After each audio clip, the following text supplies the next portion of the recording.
many of you have ever heard the importance of self-esteem?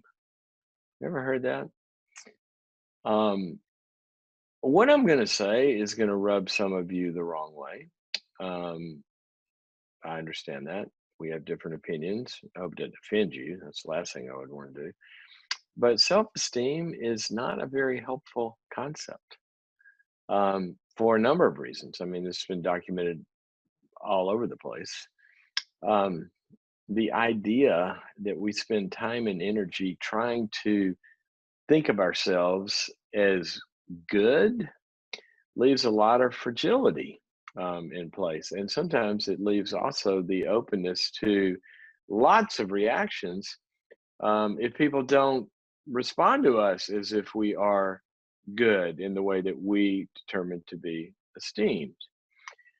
And people who are obsessed with their self-esteem and being esteemed and all of that, I mean, you can almost say that you could get over into the continuum of that's what a narcissistic personality disorder does, really. It's all about everybody esteeming me and seeing me as wonderful and good and this, that, and the other. It's a lot of energy. It's a lot of energy and it's a lot of pressure. And this goes into so many different aspects of life, into education and parenting and a bunch of other stuff. And basically, you can go find out about this, but self-esteem as a concept is really not that related to any kind of, performance in life. But what is, in fact, I remember reading one study that the the people with the highest self-esteem, one of the groups with the highest self-esteem was federal inmates because they a lot of times see themselves as good and somebody else, wronged me. Now, not all inmates are like that, but a lot are. And a lot of people who don't take responsibility sometimes for in their personal lives, they might be, um, talking about uh, some way that they were wronged when they don't see maybe they had a part in it in a particular relationship about responsibility. It's just the whole thing about self-esteem is, you go to the research and it's just depending on what you call it, it gets confusing as well. But here's what is more helpful than self-esteem: self-image, because we do have a picture of ourselves. And this actually goes to humility. This actually goes to humility because humility is when we have a good balanced view of ourselves in terms of our strengths and our weaknesses. The good parts of what we do are, when we perform well, and also when we fail and we don't do well. That's different than the pressure to have to esteem myself as always good. If I don't have that pressure and I have a self concept that is a real picture of myself, a real picture of myself, including my strengths and weaknesses, then I'm going to be able to take feedback as instructional, not critical. And I'm going to be able to see validation of my strengths and performance as something that, oh, good, I'm glad I did that well. Maybe I can do it better. And maybe that, et cetera, et cetera. A picture of yourself is very, very important. An accurate picture of yourself.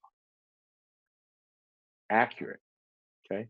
Now that's hard to get to. None of us have a completely accurate picture of ourselves.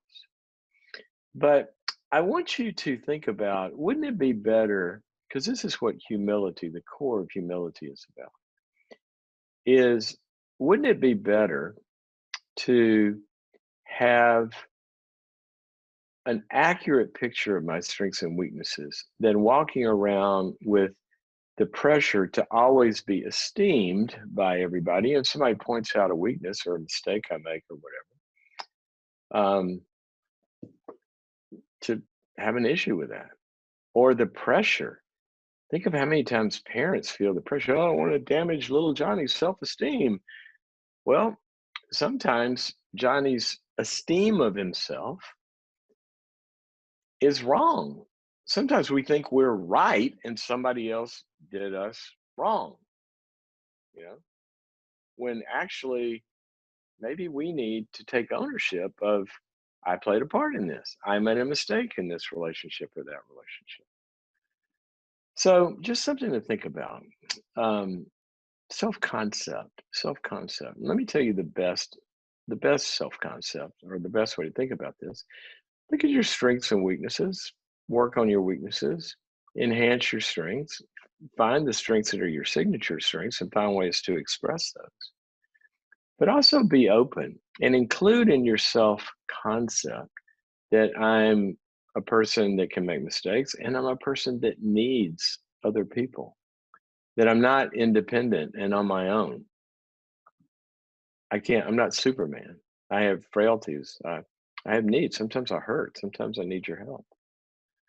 So, if you can think about that, we take a lot of the pressure off to always be good and perfect. If you have to see yourself as perfect, life's going to have a lot of pressure to keep up that image. And you even border on the narcissistic stuff, or have to be good all the time.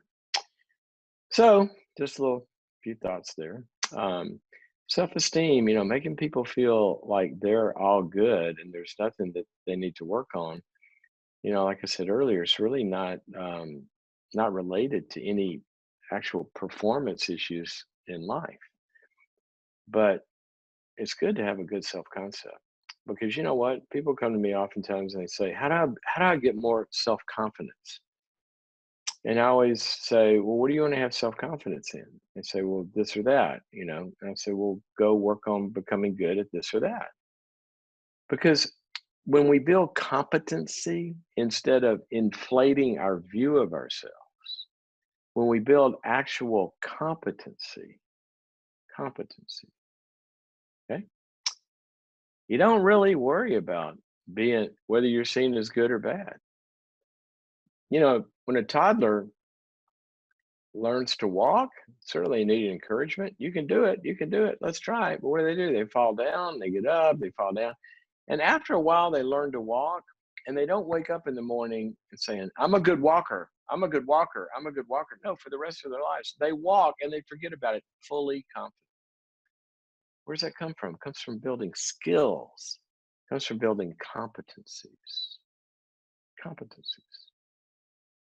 Let's build competencies, skills in our relationships, skills in emotional regulation, skills in uh, just being able to make things work in life.